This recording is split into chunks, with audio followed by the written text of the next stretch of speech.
No bubbles this time. Good. I'll start with the injury situation.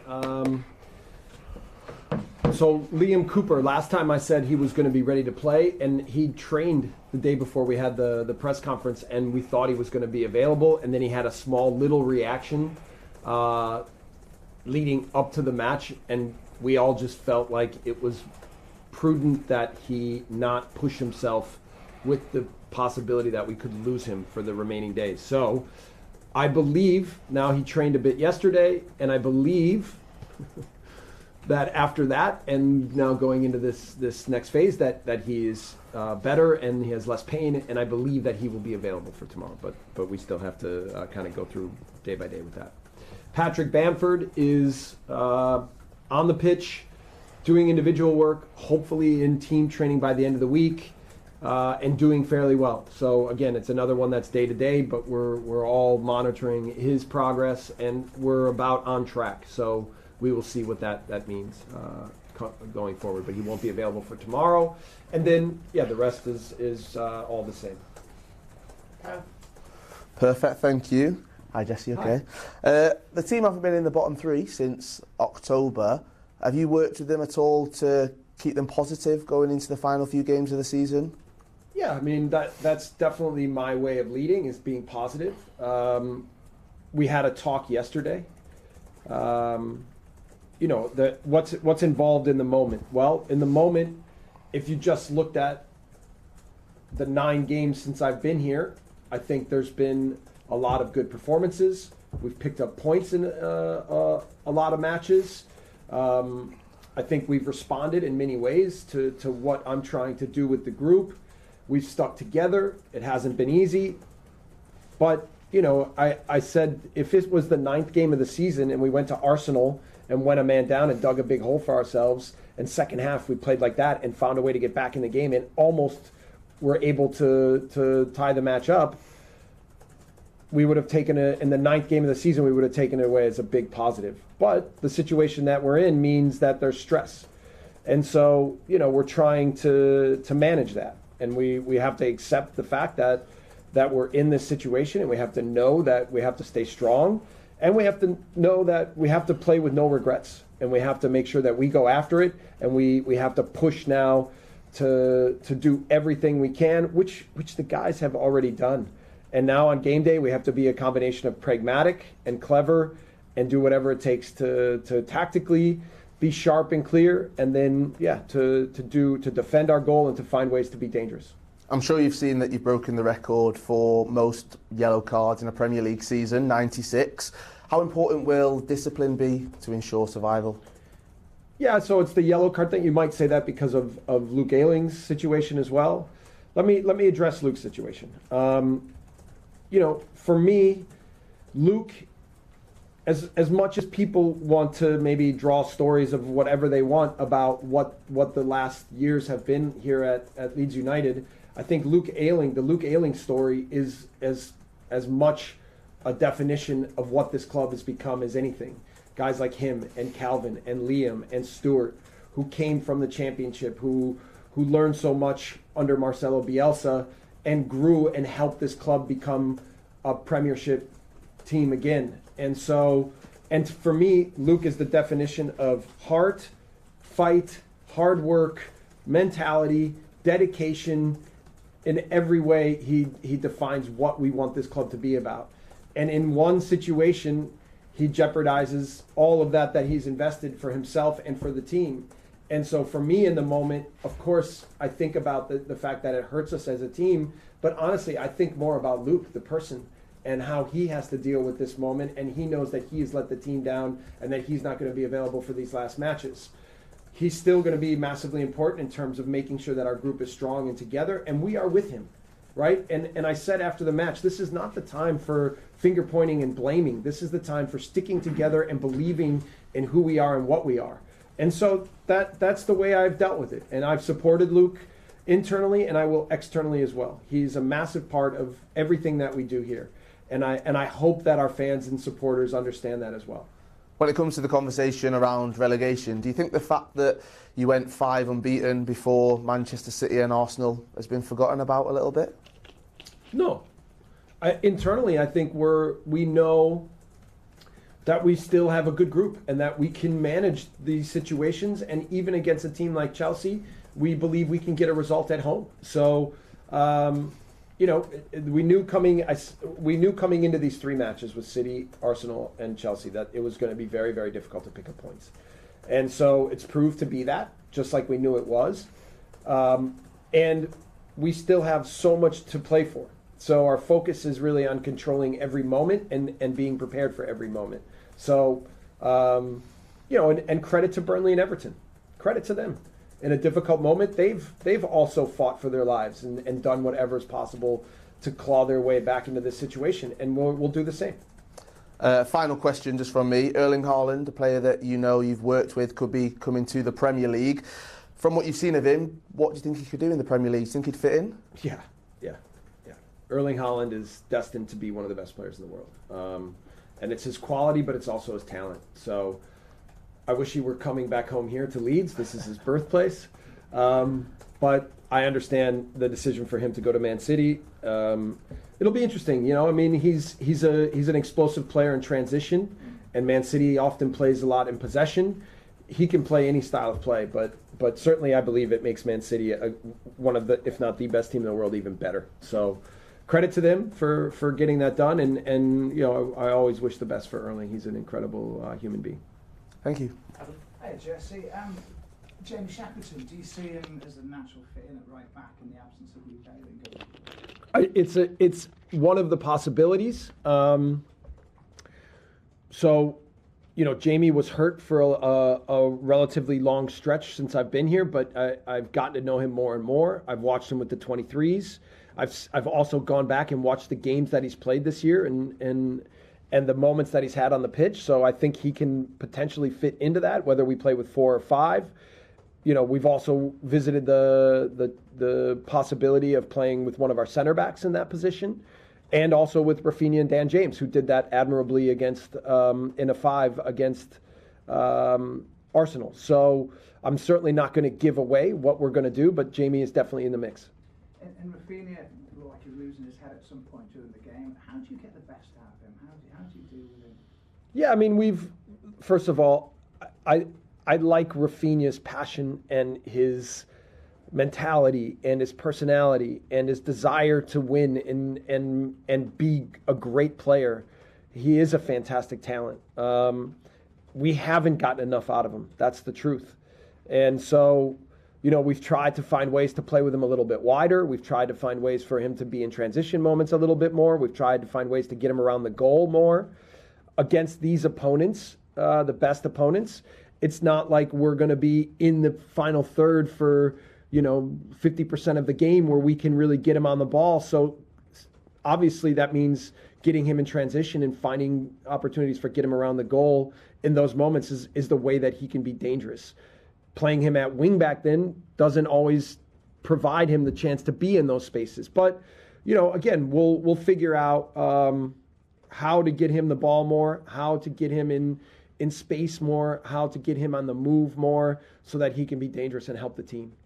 The moment's goal difference separates you and Burnley, and it's quite a big goal difference. Yeah. Ratio. Is there an element of you when you're going into this game against Chelsea, you think, just go for it? Because it doesn't matter if you lose the game 1-0 or 5-0, it's sort of irrelevant. Well, I think being pragmatic always in these matches against best opponents is important, but also finding times to be aggressive and especially at home. We all know our fans don't want to see us sit in our box for 90 minutes. So they want to see us be aggressive. They want to bring energy into the game, and we want to do that. But we want to be pragmatic in our ability to do that. We don't just want to be careless. We don't want to be reckless. We want to be thoughtful and intelligent with our tactical plan, and then our ability to be aggressive in the right moments. In the Man City match, as much as it was 4-0 and not successful on the day, we managed that part of things pretty well. And so how it fits for every opponent is a little bit different, but certainly, again, we want to be aggressive at the right times, but then also intelligent to not open spaces for the opponent. And last one from me, Jesse. Motivation, you used a quote from Gandhi, I understand, according to Jack Harrison for the game. How much do you do that, and why do you feel that's necessary? Does it work for you? Well, listen, inspiration is a big part of this job. And when you lead people, you have to find ways to have your finger on the pulse of exactly what's happening at any moment. I have 52 articles, right? Little or excerpts from books that I sometimes give players when individually I think they need something to motivate them based on where they are in their development path or who they are as people and how to reach them a little bit differently than just the conversations I have with them. And then I have hundreds of quotes that I use at different moments that I try to think about how they fit with who I am and the way we try to play football and how it might fit in a scenario with where we are in a season, in a moment, in a time, whatever. And I love quotes. I love learning from people of the past, sports figures, historical figures, whatever. And I think the key is the understanding exactly what messages to use at the right time so that players understand exactly how to handle moments. And here we are, in the stress of relegation, trying to stay strong with our belief, with our confidence, with our commitment, with our mentality. And so just trying to find ways to motivate, inspire, our collective mentality so that we have the best chance to manage the moments that we're in. So that's the way I look at that. Thanks. Yeah. Morning, Jesse. Robin and Dan were telling us that Stu Dallas is back up and around the training ground as well, which is absolutely tremendous news. I was just wondering, you mentioned Luke Ayling and his leadership abilities, even though he's not going to be on the pitch. Same for Stuart towards the end of the season. But how do you use them to the best of the abilities, even though they're not on the pitch, to lead this side? Yeah, so I've already said the leadership council is Liam Cooper, Calvin Phillips, Luke Ayling, Adam Forshaw, Rodrigo, Patrick Bamford, and Stuart Dallas. 5 of those players have been injured, right? So it's reduced our leadership core on the pitch to less and less and less. And I've challenged all those guys to be around the team, to have their finger on the pulse of what's happening with the group, to be positive, to bring the kind of energy to our training ground every day to make sure that everybody knows that in a difficult moment, we're good. We got this. And then it also means their ability to invest and challenge some of the other players. And I went through, it could be Robin Cook, it could be Diego Llorente, it could be Rafinha, it could be Dan James, it could be Clicky, it could be a lot of the different guys that still have big experiences that can still provide their voice, their personality, their confidence into what we are right now. And then also to lead the younger guys, to help them to understand how to be strong. So my idea of leadership is not about just the person that is in this role. It's about the entire group accessing their qualities and their abilities to be the best that they can be and the best versions of themselves in the most difficult times. And so that's where we are. I remember you talking after Joe Gelhardt scored the winner against Norwich about what that was like for you and your family in the stands as well. What's this situation like for you personally and your family as well, given the stress that comes with the rugby? I'm calm. You know, obviously I'm so focused on exactly what we're doing here, right now. But again, my vision was not from the beginning, wasn't 12 games. My vision is over years, right? And obviously, the first step of my vision was staying in the Premiership because I believe this club deserves it. I believe this club has earned it, but we have to earn it in the moment right now. And so, of course, that's all I think about. But stress doesn't help. And I know that, you know, that's the situation that we're in, but our ability to just remove that and continue to go forward in the ways that we want to and to eliminate all the pressures of whatever it is. You know, this is why I love our fans in the stadium, because I think that they get it. And they're the ones that I think when I see in the streets that are positive with me, and when the energy in the crowd at Arsenal or after the Man City game or during the Norwich game or whatever, this is what pushes us. This is what I think will help us achieve our goal in the next 3 games, is these people who are positive, who are behind us, and they know how to express that every time we're in the stadium. So we will use that on tomorrow night for sure. Yeah, I was going to say, just on the kind of Elland Road factor, I suppose, in the run-in, what do you expect, what do you demand from the supporters, especially tomorrow night against Chelsea? I don't expect or demand anything other than what I've already seen, which is love and positivity in that stadium at every moment to push us to where we want to go. I can promise to them that we're going to put a team on the pitch that is ready to go after it, that is aggressive, that plays with confidence, that represents the identity of what this fan base is. So I'm clear with that. Clearer now, I think, than I've ever been in the time that I've been here. And we will make sure that when we put a match plan together, when we think about how we want to play on match day, that it represents those things. And just finally from me, obviously it's never a good time to play the European champions, I suppose, but is this a slightly better time than it ordinarily would be given the FA Cup final at the weekend, given their unpredictability at the minute, Chelsea? Yeah, I can obviously see theoretically that it is a good time to play them. You know, that was also a talking point, playing Man City in between Real Madrid fixtures. A team like Chelsea, they've been through a lot this year. They've had an ownership change. They've had, on the back of winning the European Championship, it's never easy to try to replicate that kind of success in the next season, and there's pressures that come with that. They've had injuries. They've had a lot of fixture dates.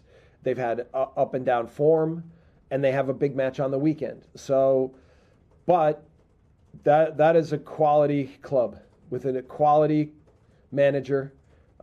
Incredible players. They all know how to manage difficult situations. Who they bring, what their lineup is, it doesn't matter. It doesn't matter. We have to prepare for a team that is very, very good, that will come here and play their best, and we have to deliver our best. Thanks, Yep. Jesse. Graham? How do you feel the players are standing up to the pressure and the stress, and what does staying strong look like on the pitch?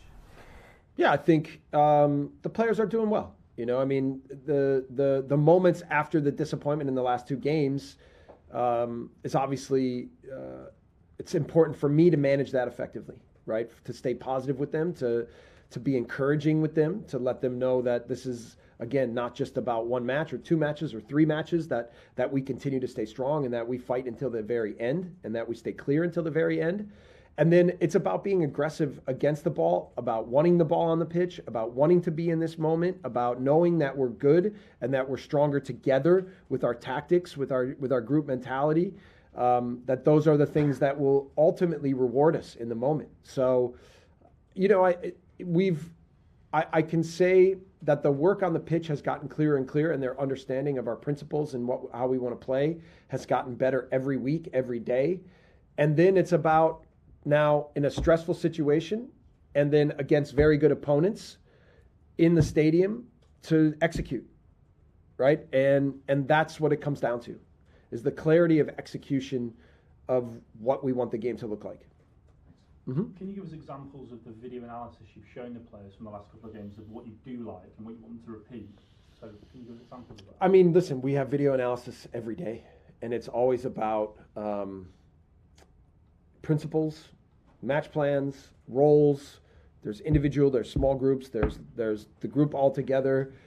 In some ways, I've felt like the last 3 months I've been a video analyst more than a manager.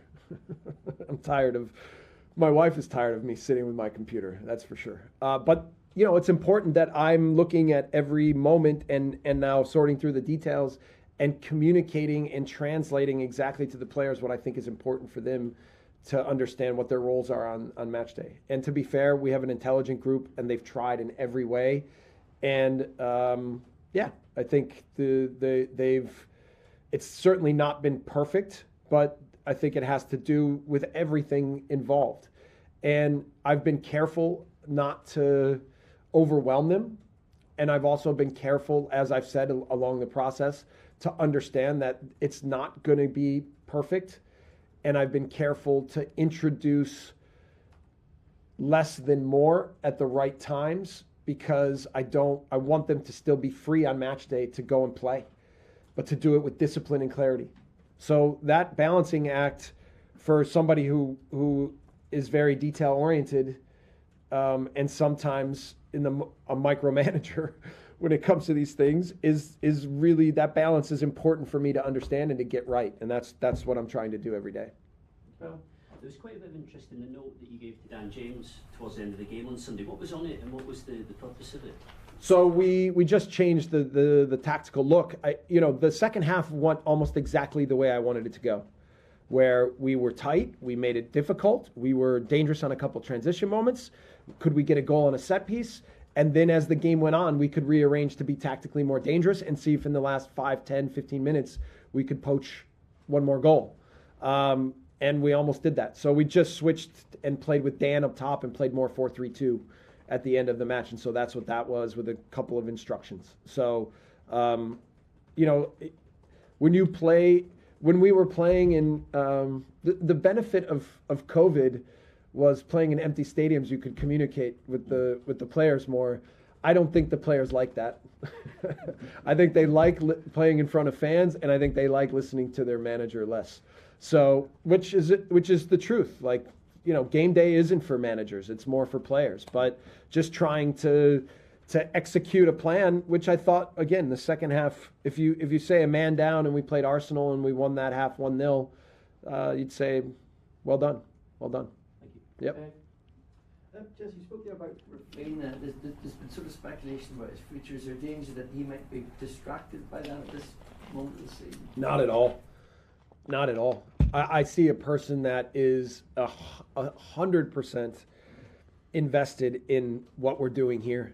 I mean, his emotion, which someone already talked about, it can be interpreted as lack of discipline. I look at it as total investment, right? Is he wants more than anything to ensure that this club stays where it belongs. So that part for me has been no talking point or thought at all. So he's all in. He's all in. Can I just say, you referred to the leadership council and the number of players you've had missing. I think, for half an hour on Sunday you only had one of them on the field. Mm-hmm. So how important is the challenge now for other players to stand up and show that they can be leaders now? Yeah. Well, listen, it's, for me, the job is individually to help each player to develop and grow and get better. And then as a group to manage that, so that that the individual projects add up to more as within the group project, and that the sum of the parts is bigger than the whole, right?